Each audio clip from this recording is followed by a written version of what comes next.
Welcome back to the channel. If you've been rocking with me for a while, you already know what we're about here. Growth, responsibility, discipline, becoming sharper than yesterday. And if you're new here, this series might shake you a little, but that's the point. We're restarting a new series called How to Stop Sacrificing Your Potential for the Sake of Social Approval. And over the next few episodes, we're going to break down something that most people feel but can't name. Why you know you're capable of more, but you don't move. Why your ideas stay in your head. Why you edit yourself before the world ever gets a chance to reject you. Today's episode is called The High Cost of the Nodding Crowd, and I want to talk about the invisible brake that's slowing your ambition down. The biological brake, there's a reason you hesitate. It's not laziness, it's not lack of discipline, it's older than that. For most of human history, being rejected by the tribe meant death. If you were cast out, you didn't just lose friends, you lost protection, food, warmth, survival. So your nervous system evolved to treat exclusion like danger. That wiring didn't disappear just because we got Wi-Fi and electric cars. Your brain still flinches at the possibility of being disliked. So when you think about launching that bold idea, speaking that unpopular opinion, starting that new direction, your body tightens, your heart rate shifts. Your mind scans for risk. And the risk isn't financial, it's social. It's the fear of being alone. Imagine a man standing at the edge of a forest 10,000 years ago. Behind him is the tribe, warm fire, familiar faces. In front of him is open land, possibility, maybe abundance, but also uncertainty. So he stays by the fire, safe, comfortable, small. Now fast forward to 2026. The fire is social media. The tribe is your timeline. The warmth is validation. In the open land, that's your potential. Your ambition isn't weak. It's restrained by 200,000-year-old software running on modern hardware. And until you recognize that biological brake, you'll keep mistaking fear for wisdom. Social castration. Let's call this what it is. Social castration, not physical, psychological. It's when you trim your boldest thoughts before they leave your mouth. It's when you water down your convictions so they're easier to digest. When you shrink your vision to fit the emotional capacity of the people around you. It's the entrepreneur who has a revolutionary idea, but presents it as a little side project, so nobody feels threatened. It's the man who wants to transform his life, but jokes about it so he doesn't look too serious. It's the creative who makes something safe instead of something honest. Picture a young lion raised among sheep. Every time he roars too loudly, the sheep get nervous, so he starts whispering. Over time, he forgets what his roar even sounds like.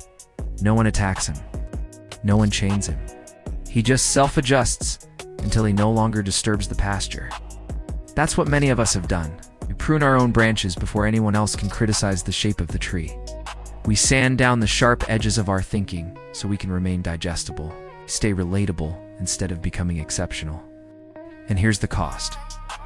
When you edit yourself for approval, you slowly lose clarity on who you actually are. Their nodding crowd feels good. They clap, they agree, they affirm, but they only applaud the version of you that doesn't challenge them. The 2026 echo chamber economy.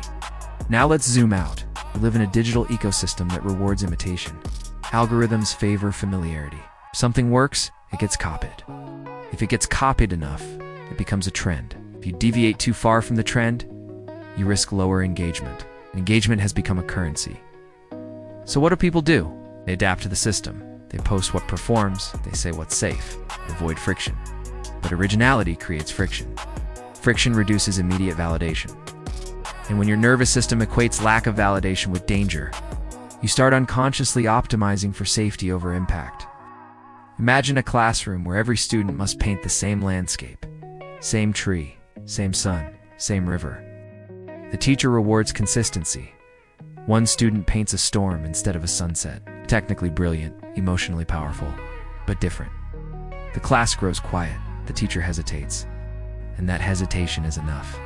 The student thinks, maybe I should just paint sunsets like everyone else. That's the 2026 digital landscape. It's an echo chamber that silently taxes original thought. It doesn't ban you, doesn't attack you outright, just rewards imitation more consistently than innovation. So you begin to ask not what is true, but what will land well, not what am I called to build. but what will get approved. And that shift is subtle, but devastating. Okay. Because when you start creating for response instead of impact, your potential becomes hostage to applause. Closing reflection, let me leave you with this. The problem isn't that you lack talent. The problem isn't that you lack opportunity. The problem is that you've been unconsciously negotiating with the crowd before you've ever consulted your calling. You've been asking for permission from people who aren't responsible for your destiny. And here's the truth. The nodding crowd will always exist. There will always be people who prefer the smaller, safer version of you because it doesn't disrupt their comfort. But comfort is not your assignment. Over the next episodes, we're going deeper. We're going to dissect the psychology of this approval trap. We're going to dismantle it piece by piece. We're going to build something stronger in its place. Internal authority. If this hit you, I want you to be honest in the comments. Where have you been shrinking yourself to stay accepted? Don't just watch this. Engage with it. Like the video if this resonates. Share it with someone who needs to hear it. Most of all, subscribe. Because this series is going to build layer by layer. You don't want to miss the next piece of the puzzle. We're not here to collect applause. We're here to grow. This is the Ordinary Guide 2.0, Responsibility Before Ego.